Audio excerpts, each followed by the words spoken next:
And those are the reactions of drivers who are complaining about the high fuel prices they have to buy when they have to ply their trade as drivers in this country. Yesterday, for the first time in this country's history, we saw many walking from their homes to their workplaces. We saw trotro drivers who otherwise would have been chasing passengers to board their buses, rather parked and looking on as passengers struggled to get to their destinations. For those who experienced it, I'm sure you have a fair idea the experience and how it went. For those of us who are fortunate to have gotten here early in the morning, well, we got your views and we expressed them on your behalf. But tonight the question we are asking ourselves is, how did we get here? That would have a situation where these commercial transport operators would decide to put their tools down and disrespect their cars and look on whilst their favorite clients, the passengers, suffer. Prior to that day, there had been several indications of the intent of these commercial operators to strike. Government called them. They had discussions. It didn't yield any fruits until yesterday when we got information that the Chief of Staff had called to meet these drivers. We got to know there had been a meeting with the Energy Minister. We got to know there had been a meeting with the Minister for Information and that of the Minister for Transport, and all yielded no results. Now the drivers state, or what they stated was that they want the tax component on these petroleum products to be reduced by government, and that is their position. We have no idea what transpired between them and the ministry or the Chief of Staff. And so tonight we'll try to understand what went on between the drivers and the Chief of Staff. Tonight, petroleum matters and transport matters is our focus. There are those who are asking the question, so if the government's transport system was working, would we have a situation where the commercial drivers took all of us to ransom? If Ayalolo was working, if the Metro Mass was working, if the BRT was working, would we have faced the challenge we faced yesterday?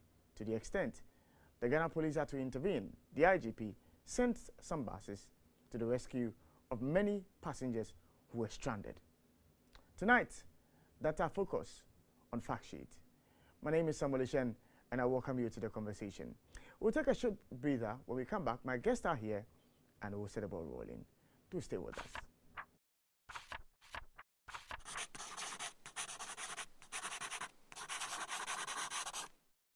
Back to the conversation live on eTV, live on Facebook, Twitter, Instagram. Our handle is eTVGhana. You can follow the conversation there. Your thoughts, your views, very much an integral part of the conversation. And so we always encourage you to let us have them. It's also live on NISIM 95.9 and 100.1. And so if we are setting the ball rolling and we are starting the conversation, where really are we focusing on? We are talking about how we got here.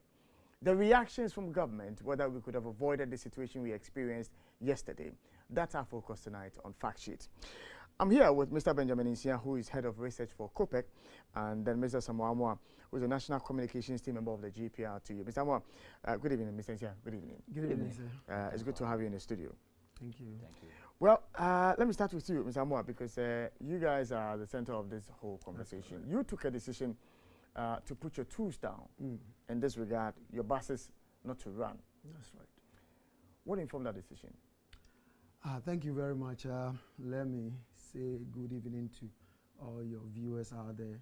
Yeah, what happened was that we came to understand that the fuel prices were going too high.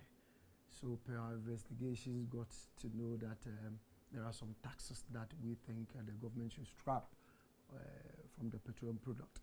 So at first there was a press conference. that we want to embark on a sit-down strike. Then quickly the transport minister set in that we should put everything on paper, and that is going to present it. Our expectations was that by the time the budget was read, they would say something about it, or it will be factored into it. But we couldn't hear anything from him. Then the second attempt was supposed to happen, I think last week Monday. That one also, he came in again that they are working on it and we shouldn't embark on that strike, and that the next Tuesday there is going to be a reduction. Actually, he happened to be our sector minister and we have to listen to him, so we call off that strike action, waiting to see or to hear that the fuel prices has been reduced. But on that fateful Tuesday, nothing of such happened.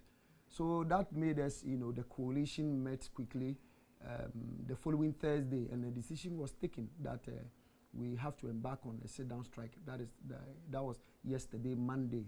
So we gave so many informations. If you could recall, we put red bands on our vehicles, indicating that this is what we want to do. But did you get the sense in your interactions with government that they took you serious? The things you tabled, did you get the sense that they took it serious? We think they didn't take us serious. They didn't take us serious. The reason being that actually we didn't even want to embark on this strike. Okay. Because we knew how the impact will be, how stranded passengers, the things that passengers or commuters will go through. That is why, we've been given this information that, hey, this is what we want to do. The first attempt, we made a press conference. The second attempt, we even put red bands on our vehicles, indicating that we want to do something.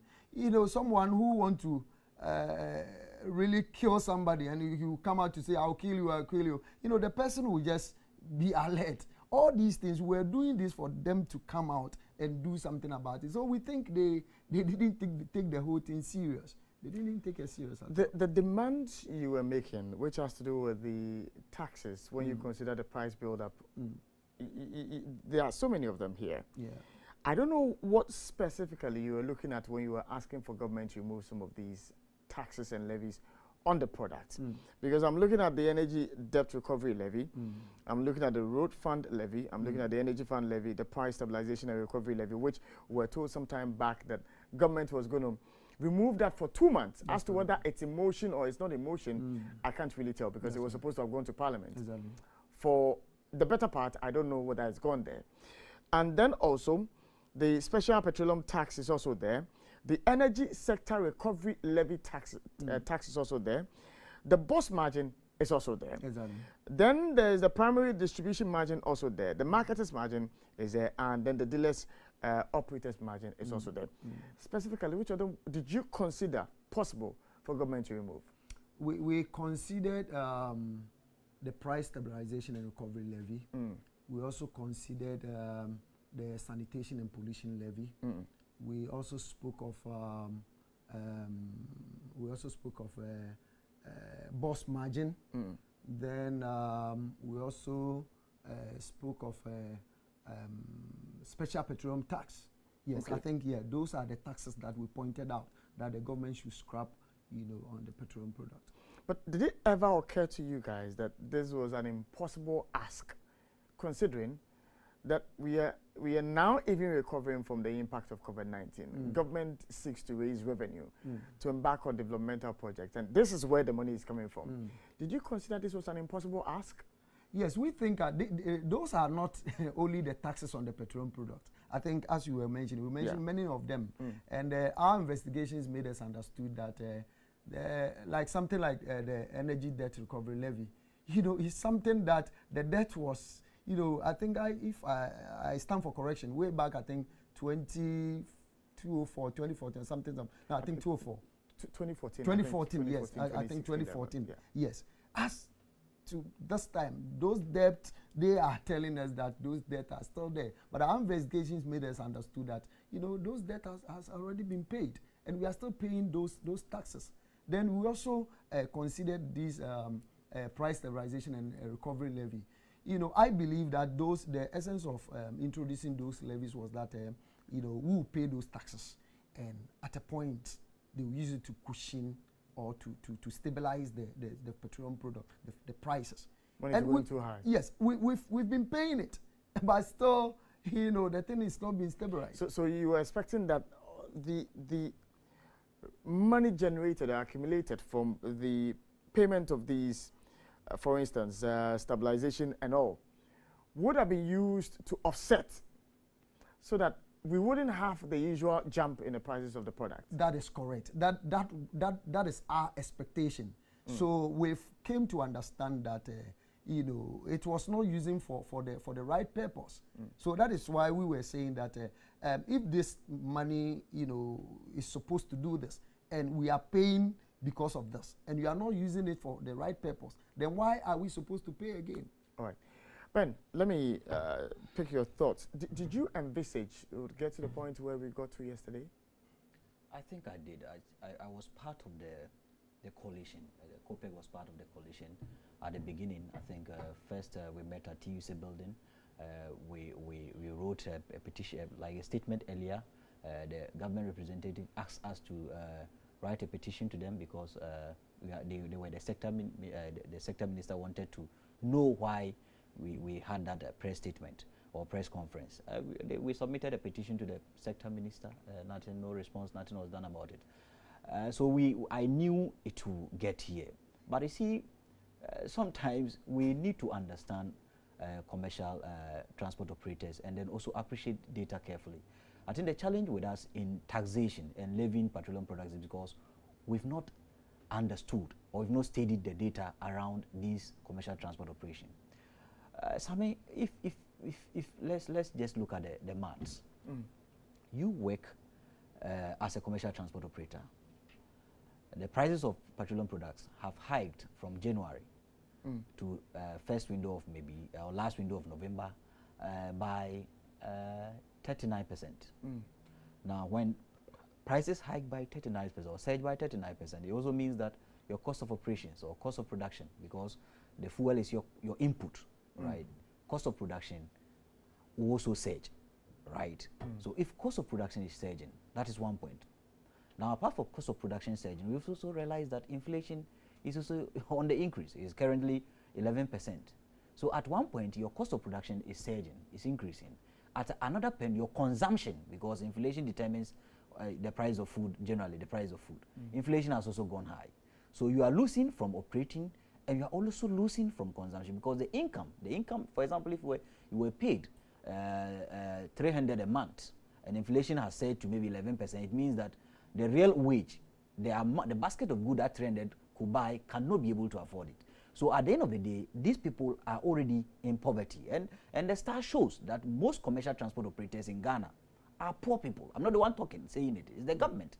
The government published a paper, a report through Ghana Statistical Service in 2015. Now in 2015, government says that averagely in a month, transport and storage, subsector of employment, earn 760 Ghana cedis. Now 760 Ghana cedis, that's averagely, earnings is 760 Ghana cedis. Now 760 Ghana cedis, that's the data we have now. So let's assume it's still 760 Ghana cedis. Within these 760 Ghana cedis, cost of operations has gone high, inflation is on the skyrocketing. Now it means they are already poor. So you don't tax them, right? So it tells you that the whole taxing model or the taxing framework on petroleum products in Ghana is regressive. It's not working. But somebody would raise the case that, well, if the prices of these petroleum products go up, they transfer those costs to us as passengers. It's only now that they have decided that they are not going to do that. But over the years, we have seen the moment the prices go up, they push it to we, the passengers, and then we pay. And so if, for instance, a driver was making sales of, let's say, 120 Ghana cedis, and then the price of petroleum product goes up, if the fares go up, the sales also jumps a bit, maybe from 120 to, let's say, 130 Ghana cedis. And so, obviously, it also translates into the income that driver is going to earn, because I know that for the drivers, maybe at the end of the month, they are paid twice of your sales that you make monthly. And so, it translates as well into the revenue, that the income that the driver is also going to get. So I'm just trying to just oppose that with the point you're making. I somewhat agree with you, but you see, the transport sector and pricing in the transport sector is not a fully deregulated regime. So when drivers want to even increase their fares, you get a sector minister that comes in to say that we will not allow you to increase fares by this particular margin. But do they have a right to instruct the drivers not to? As we say, the petroleum sector is deregulated. They do not have that particular right. But that is the reality, that the sector minister doesn't allow transport operators to pass on the cost, just like what the OMCs take from BDCs and so pass on to the petroleum consumer. The sector minister doesn't allow that. So the market is not fully deregulated, or the transport fares are not fully deregulated. But I thought the reasoning behind the intervention of government in the fixing of these fares was that some time back there were subsidies for these products. Yes. And so because government was subsidizing for them, then government had some control as to the determination of the fares for these drivers. But now it's a deregulated sector, and so the forces of demand and supply must be allowed to work. Yes, but government doesn't do that. So that is one sector. Now the other point is that if even government allows them to set prices, to set new prices based on the price at the pump, now it also means that the commuter is the one that is going to suffer, right? And also we've realized in the industry that whenever prices surge or fares increase, now there's a cost sharing in terms of commuting. For example, maybe I stay at Ashaman. I want to come to Accra to buy something new, and maybe at a fare of maybe 7 Ghana cedis to Accra. Now when prices increase to maybe 8 Ghana cedis or even 9 Ghana cedis, I'll just sit at home and then ask, Akosia or Ya, who is going to Accra? Let's share the cost so that you can bring the product. So at the end of the day, the drivers are losing. And today, the reality is that most vehicles are not working. Now they work in shifts. Some work today, then the others continue tomorrow. Others work today, then others continue tomorrow. So that's why they think that no, when we keep on increasing the fares, we suffer, not government. Because government consistently is taking its taxes of 2 Ghana cedis, 43 pesos. If you take all the taxes, levies, and margin put together, each liter you pay 2 Ghana cedis, 43 pesos. No, let's look at the whole taxing regime and realize that no, government is making us poorer. Consider us. Same way you've considered premix, fuel on fishing, because they are also business people. Same way you've considered someone where data says that they earn 2,000 plus a month. In the mining sector, you subsidize mining. Any fuel, gas oil that goes to mining, about 200 million, you subsidize the mining sector. So we are not asking for subsidies. We are just asking that, look at us and then reduce some of the taxes, so that at the end of the day, we keep the price, the fares as they are, we benefit and our commuters benefit. But I'll ask the question I asked Mr. Amoa. Is it a fair ask, Ben? Yeah. Especially knowing the havoc that COVID-19 has wreaked on us. I think it is fair because we have to know the origin of these taxes. Why they came? Were they because of COVID? No. Amoa said earlier, right? He said that some of these taxes started from 2004. In 2004, under KK Sapon and then the Kufuor regime, the Kufuor government, we passed what you call Toll Debt Recovery Levy, Act 664. On a liter, you pay 3 pesos to toll. Today, that particular levy has been added onto Energy Debt Recovery Levy and increased to 8 pesos. The question you ask yourself, can we continue to pay for debt at all? Can we? For how many years are we going to be done paying debt at all? Now, if you take the Energy Debt Recovery Levy, which was a conglomerate of all the debt, which is 49 now, when it began in 2015, it was 40, or I think 41 pesos on a liter. Today, it's 49 pesos on a liter. Where are the debt? Who is causing the debt? How do you resolve the debt issues in the energy sector? How long are we going to pay for this debt? So it needs all stakeholders to come on board for us to tackle the solution, because I always say, and you are here telling us that for COVID, we cannot take out.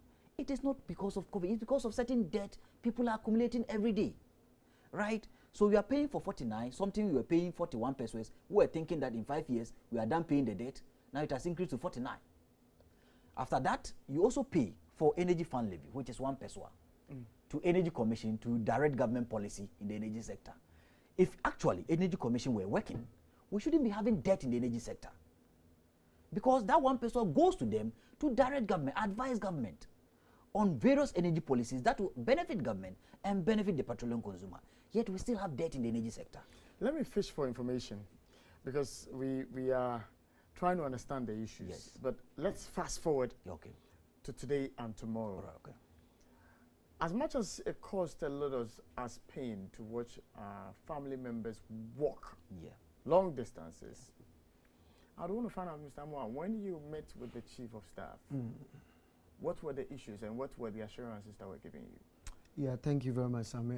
When we met with the Chief of Staff, what happened was that we were still on these taxes, that they should scrap those taxes. That was what we were looking for. But then after a lengthy, meeting and discussions, he made us understood that for the taxes to be scrapped, it will be very difficult for them to do now. And even if they have to consider that the president don't even have the power to just wake up one day and say, I'm scrapping those taxes, and that he has to send it to parliament for approval and all that. And that what they can do for us, instantly is to just call the GOL company for them to just reduce the fuel. So that is what they did. But then one thing that we also asked is that calculating all those taxes, we were looking at about 1 cedi 50 pesos reduction on the petroleum product. And then now you are calling and you say they are reducing it by 15 pesos. We dialogue with Georgia, and at the end of the day, they gave us the assurance that there is going to be some subsequent reductions, and that we should hold on with this for the meantime, and even that of those taxes, as time goes on, they will work on it. But the assurance of scrapping the taxes, we couldn't get to that point. But the assurance of subsequent reductions, that was what happened. So if the subsequent reductions were as a result of the general forecast, which we all know that the prices of the products are going to come down. That's right. It's a natural occurrence. That's right. It would have no government influence whatsoever, and yet you guys bought it? Yes, it was something difficult for the leadership to just understand it or to agree with it. But what happened was that at the end of the day, all that we were looking forward to hear or to know or to understand is the fuel prices has come down. And then also looking at how the commuters were also stranded in town. And then also we were also thinking about should that thing fail, the best option was to just come out and think of increment of lorry fares, and that was something also that we didn't want to do. So at the end of it, we say, okay, fine, we will understand it for now. We'll come back and think of what to do, and also see if there will be that subsequent what do you call it, the reduction. And they also made promise about they will check and see the way the prices will sometimes go up and down and all that. They are working on it, and they will make sure it will be stabilized. Who were at this meeting, if I may ask? The Chief of Staff was there, the Transport Minister was there, his deputy was also there, and then some few other people. Yeah. Now, Ben, the point about being told to reduce by some 15 pesos. Well, the question goes to the two of you, most especially you. Because I wonder how many of you, the drivers, purchase your fuel from GOIL. Reason I'm saying so is I have seen instances where, for want of a better word, the top 3 filling stations in the country, truck drivers bypass them and go to other filling stations. Right. And on the Kaswa stretch, I use that route a lot. Immediately before you get to the Weja Bawe traffic light, there's one of the top 3 filling stations there. Immediately after that, there's a smaller one. Then there's another smaller one. And you, the trotro drivers, you bypass that one and you go to those small ones because they give you smaller quotes, as in per liters. Yeah. So I'm wondering, how many of your drivers are going to go to Guel to go and buy to enjoy that 15 pesos you're being told you enjoy? Yes, that is one question we, all of us also think of, and also most of the drivers too are talking about. And then these questions, you know, were brought forth. And then what happened was that government only controls Goel, but not the other stations. But because of competition in the business, they are thinking that when they bring their, you know, products down, you know, most of the time they look at Goel, Shell, and Total. We are ranking them that they are selling the best petroleum products. So they are thinking that if Goel comes down, it will also push the others also to come down because of competitions in the business. But yes, as you are rightly saying, how many drivers even will bypass? There are some drivers on their stretch. There is no even Goel filling station around. So it's something that would I be fair to say that the drivers have been smooth talked into backing down on a necessary action?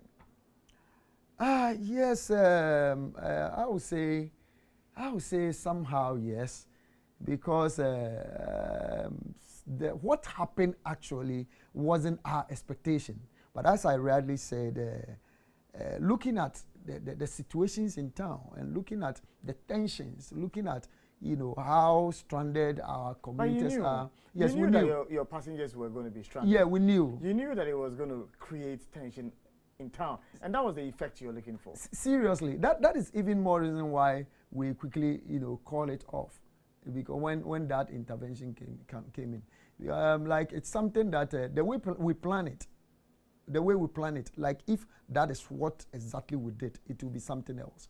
But we knew the impact, we knew, you know, how the whole thing is going to be. That is why we decided lately that fine, let's just, you know, listen to them and go by how the whole thing is going. In negotiation, Ben, I'll come to you shortly, but some have said, and I read a couple of them on social media, to the effect that the fact that the Chief of Staff called you, and yet we read that same afternoon that government had released some 110 Ayalolo buses. Yeah. Is that not a suggestion of government calling your bluff? That if you decide to put your tools down today, not to drive, we will deploy Ayalolo buses, and you are the ones who are going to suffer?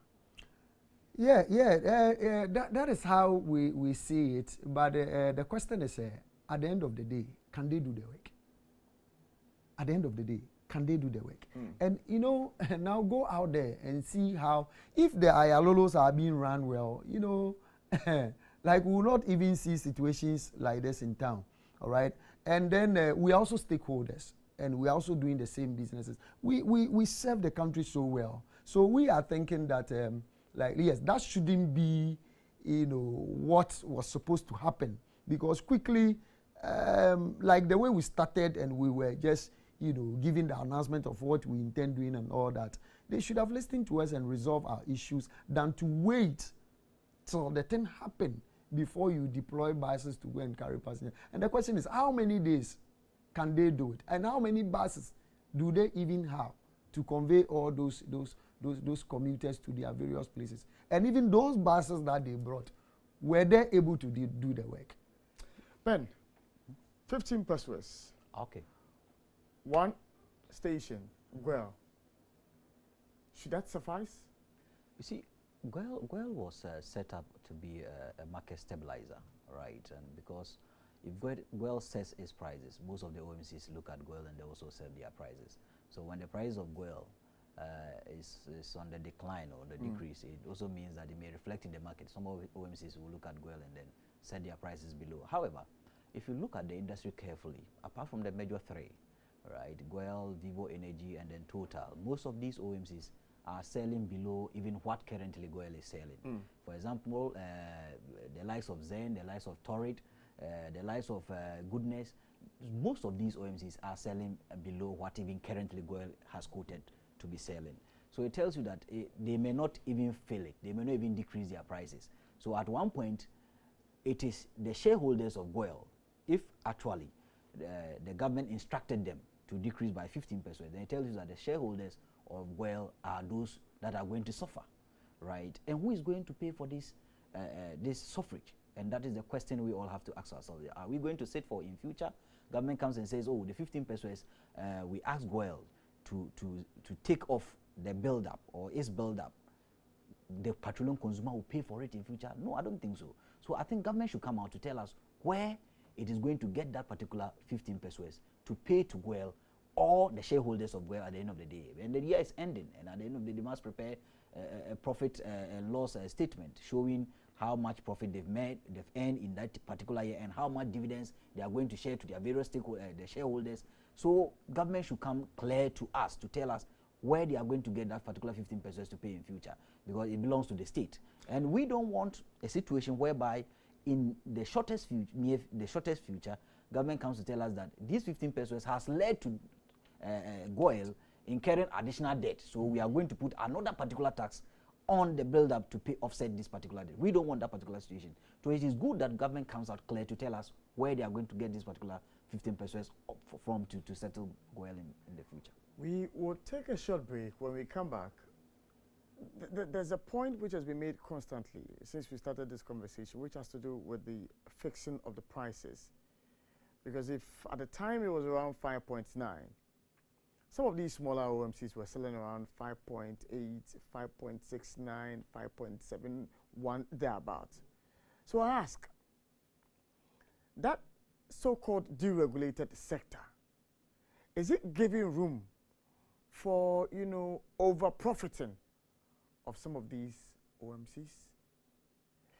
When we come, we'll attempt to understand the workings within the, you know, sector, and then also the way forward when it comes to the transport sector. We'll be right back.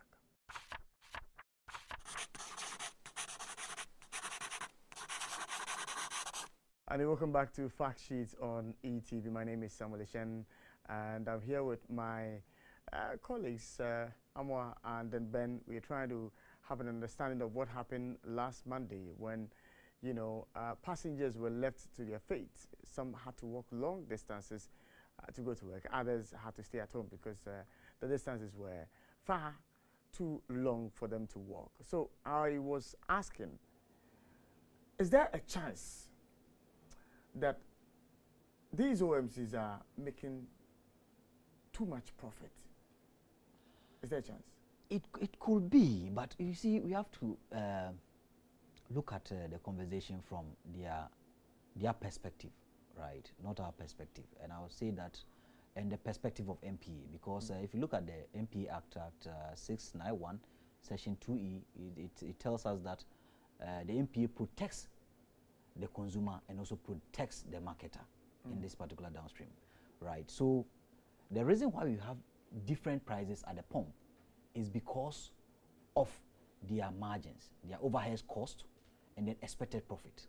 So when you have a particular OMC with higher overhead cost, right, maybe a smaller margin, expected profit, and higher overhead cost, it means their marketer's margin will go higher. Now, some of these OMCs also have dealer margins because the retail outlets are being operated by dealers. So whilst the marketer is taking a margin, the dealer is also taking a margin. So when you strike out, some take 70 pesos on a liter, maybe 80 pesos on a liter. Others can also say, okay, looking at my overhead cost, I can take 40 pesos on a liter and I'm okay. But you see, it's the smaller ones, because you see, the volumes are important. Yes. The higher the volume of, you know, products you're buying, Yes. the lower the costs. And this is common Yeah. in basic, you know, economics and trading. Yeah. And so the smaller OMCs rather are able to sell at lower, you know, prices, whilst the ones who have the capacity to buy more are the ones who are selling higher? Yeah, yes, it could be so, because you see, the ones who are buying more also have many retail outlets, and they pay landed property, they pay for signage, they pay for security. There are other additional costs components onto this on their overheads. I don't know their overheads because normally I have asked MPA that MPA should be able to conduct a research and average the overhead cost at these OMCs so that at least we can even cap the margin and tell OMCs that you cannot go beyond, even though it's a deregulated market, you cannot go beyond this particular margin, because if you go to that level, it means you are shortchanging or you are ripping off the petroleum consumer. And I think that is where we should go so that we know the average, because we can't get a particular OMC, a single OMC, selling at maybe, let's say for example, Torrid Petroleum, selling at 6 Ghana cedis, 57 pesos, right? And at the same downstream, someone is selling at 6 Ghana cedis, 85 or 6 Ghana cedis, 80 pesos.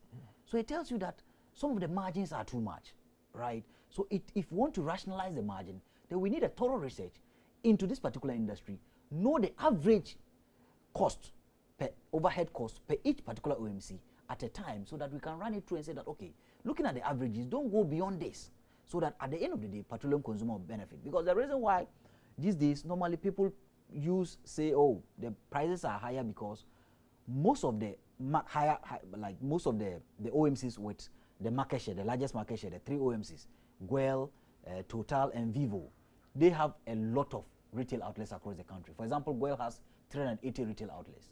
So people use their prices for benchmarking. But there are other smaller OMCs that are also selling quite cheaper, but because they are not spread across the country, they are not many. Some have maybe 7 retail outlets. If you take maximum 24 outlets or maximum 41 outlets. And for that matter, we don't quote their prices, but they are also competing quite well. And I want to state emphatically here that unless maybe MPA or Standard Authority comes to prove me wrong, that the assumption in the market is that all products are of quality. No but one, are they? That is it. If they are not, then MPA should come up, because MPA has a research team, a monitoring team that goes to these retail outlets and monitors their products, and then their product in terms of quality and in terms of quantity. Right? That is the work of MPA. MPA does that. Even GSA also goes to monitor quantity of products and sometimes even quality of products. So unless these 2 organizations of government or state-owned organizations or regulators of government come out to tell us that we have gone to OMCB or OMCC and they are selling inferior, adulterated or inferior products, if not that, all the products in the downstream are of quality. That is a fact. So if they are of quality and others are selling cheaper, then the petroleum consumers must also rethink that, okay, if all of them are of quality, then let's go to where they sell cheaper. Because if we go there, it may even force some of the OMCs that are having higher margins to operate efficiently, optimal level, and also decrease their margins to fit in, so that at the end of the day, all benefit. I hope you get it. So in terms of the margin, it's a deregulated market, that is what they tell us, but it is not a fully deregulated market because government is using taxes to control prices.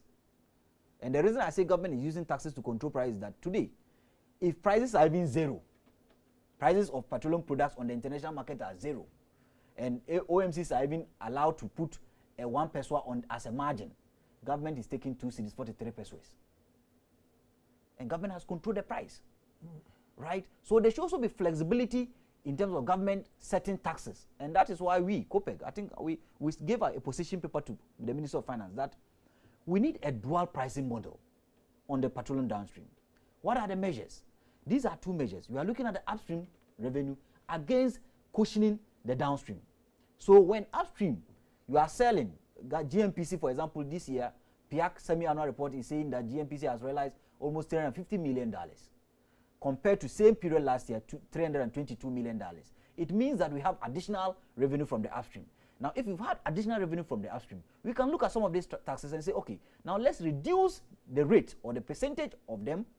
If it's a special petroleum tax is 46, let's reduce to 40 because upstream is giving us revenue.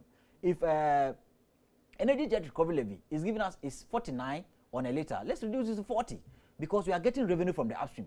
If road fund is taking 48 on a liter, let's take it to 40 or 39 because we are getting revenue from. So we need to strike a balance of how we are getting revenue from the upstream and then cushion the consumer. And however, if prices also start declining, we can introduce some of these taxes because the consumer may not even feel it. Because when prices are declining, as you are observing, if prices are declining and you are putting taxes, consumer may not even feel it, may not see it because the prices will be at a stable level. But if prices are hiking and the taxes are constant, the consumer will feel it, and the consumer will start agitating. Right. So these are two scenarios. If government actually will want to regulate and police the downstream well, for the general growth of all of us, for the general growth of everybody in this particular economy, we need a dual pricing model, and also need a thorough research in the petroleum industry to cap a margin for the sector. I will ask my final question. Would I be a prophet of doom to say, Amor, that we'll be here with drivers on the streets again next year?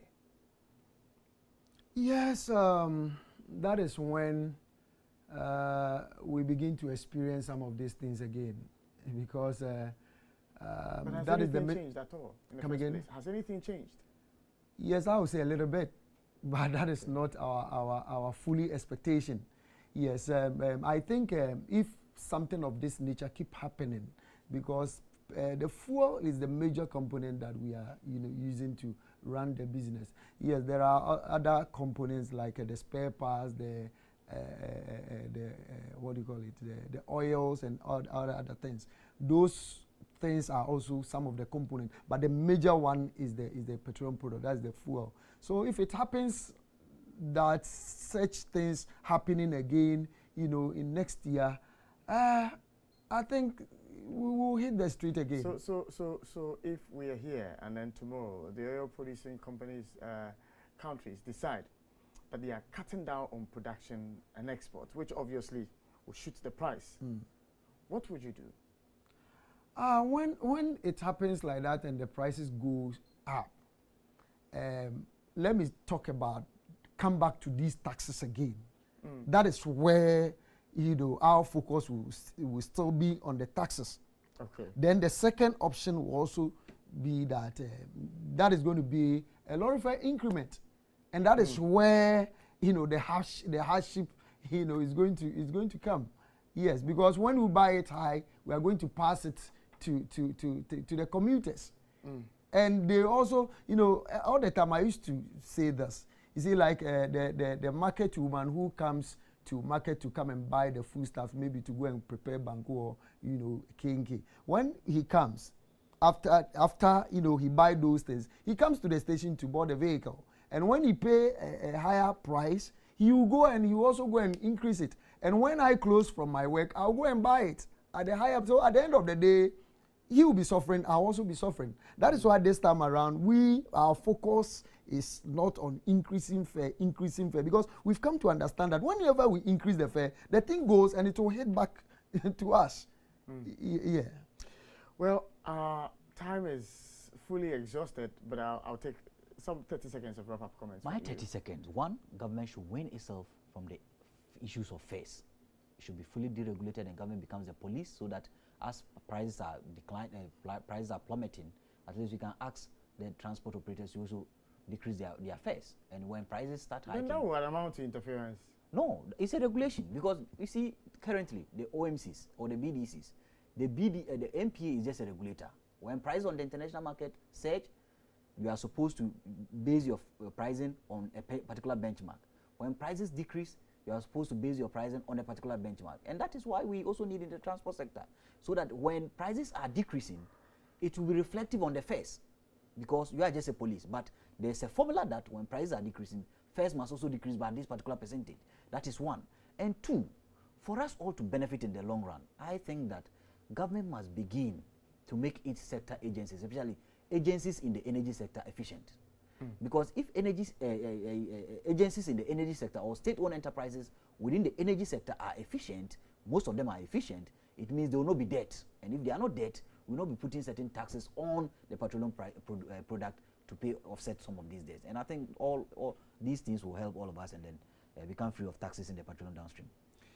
Well, our time is fast spent. Mercy B and the team are preparing themselves to bring us girl vibes tonight. Very interesting conversation they are going to have. I encourage you to stay tuned to eTVGhana and follow that conversation. But I would like to thank my guests tonight, Mr. Benjamin Sia and then Mr. Samamwa, for making time to join me this evening on Fact Sheet. There will be a repeat broadcast tomorrow at 10 a.m. I encourage you to watch it if you join the conversation late. My name is Samuel Chen from the entire production crew. Would like to say a big thank you to you for staying with us tonight. Good evening.